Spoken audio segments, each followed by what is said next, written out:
Hello friends, last week was .NET Conf, and during the conference a lot of new and exciting announcement has been made, from C# to ASP.NET to Blazor, Maui and Aspire. But one of the new and most exciting announcement that has been made between .NET Conf and Ignite was the Service Bus local emulator. So let's check it out. So as we can see here, on the 19th of November, local emulator for Azure Service Bus has been introduced. And this is a groundbreaking announcement, I would say. A lot of organization, a lot of people utilize Service Bus for their event-driven architecture, for their distributed applications. And before this, you either had to rely on third-party services to try to emulate Service Bus locally for your local development, or you actually had to connect to a service bus on Azure where you had to pay money for it and actually develop against it. Paying money, of course, is not going to be really the best way for developers or for large organizations trying to do some local development, but it was the only case that you could actually get a reliable service bus instance. Until now, where 3 days ago, the announcement has been made where an emulator has been announced. And why emulator has been announced? So we can see here, to offer an isolated environment where you can actually test whatever you want locally. It is very cost efficient because it's free. There's no cost at all. It's a pre-migration tool, which means that it relies on Azure AMQP services application in order for you to try your code before you can actually migrate to the cloud. And you can optimize the local development where it's much more faster to configure it locally than try to configure it on the cloud, either through infrastructure as code or utilizing the portal to create your service bus client. And in order for you to get started with a service bus emulator, it's quite easy. All you need to do is have Docker available on your machine. I have not tried it with Podman. It's something that I might do, but all you need to do to start using it is have Docker enabled. So if you come here, this is the Docker page where we can see here that in order for us to get started, we can see the last publish was on the 18th of November, which is quite recent, basically 4 days ago. And we can see here that the way you can actually utilize it, it's quite simple. We're going to delve into this in a bit more detail later on. But as you can see, the documentation for it is quite straightforward. Now, with the release as well, there has been a page that has been published on the Microsoft documentation regarding the Azure Service Bus local emulator. And if we take a look at this local emulator, we can see the same benefits that we have seen before. And this is what I wanted to cover. So we can see here we have containerized deployment, where basically it is fully based on Docker. All you have to do is download an image and start utilizing it from there. Cross compatibility, it works on different operating systems, Windows, Mac, Linux, etc. You are able to configure everything to the T. We'll see this how it's gonna work when we jump into the code. It supports streaming of messages, which is really good, specifically for AMQP, where it's basically advanced messaging queuing protocol, and it offers some observability, which is really good. So, but not everything is good news. We can see that there's some kind of a limitation which is expected from a first version of an emulator. It does not support JMS, it does not support partitioned entities, and it does not support any on-the-fly management operation, which is completely fine because, again, it's a local emulator, it's not the actual thing. And of course, they highly say that do not use this emulator for a real-world application because it doesn't support it at all. So we can see here some of the differences between the local emulator and the cloud services, which makes sense. The cloud service has way more, and we can see the number of quotas that they are able to provide us. So we can only have a single namespace. We're only able to have up to 50 queues on topic within this namespace, which is more than enough for local development.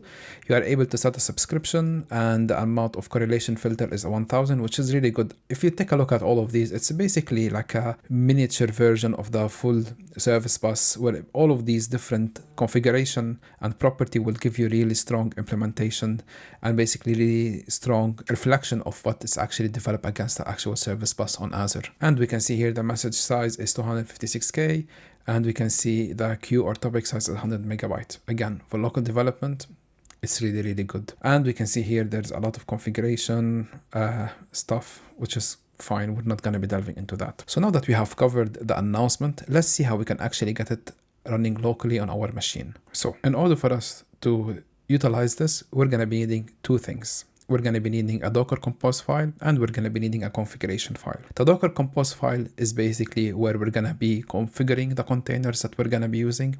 There's a dependency on SQL Server Edge, which is going to be also running on Docker in order for it to run. As well, we're going to be needing that configuration file where we're going to be specifying all of the different items for our service bus. Let's take a look at the Docker compose file, and then we're going to be discussing the config.json. So as we can see here, this is the Docker compose file. We're giving it a name, and we have two services. We have the emulator and we have SQL Edge. For the emulator, we're basically defining the container name, and we're specifying the image, which is coming from the Microsoft Container Registry, which is the one we just seen. We have volumes, and this is where we are specifying the configuration, and we're going to be discussing this after this document. And we're specifying the ports that we are able to connect to. As well, we're basically relying on SQL Server here as well, and this is basically, I hard-coded this information. You can put them in an environment variable, but just for simplicity's sake, I hard-coded them here. We're basically specifying the configuration for SQL Server. We're telling it it needs to depend on this, so SQL Server needs to run before the emulator can run, and we're defining the network where it basically will have to connect to. The other service we're using is SQL Server Edge, where again, we're relying on it from the Microsoft Container Registry. We're defining the same network, and we're giving it the same password. We're defining the environment, and we're accepting the terms and condition and specifying the password. So now with all of this has been done, we have also the network which both of these services relies on. It's a pretty simple Docker compose file where basically it's an out-of-a-box experience. We don't really have to go a lot of details into configuring different items. The configuration will actually come in the config.json file. Config.json file, what we're doing here is we are specifying the user configuration. So first of all, because if we take a look at the initial items here, we can see that service bus only, the local service bus entity only support one namespace. So inside our configuration, we're defining those namespaces because we only allowed one. We're giving it a name.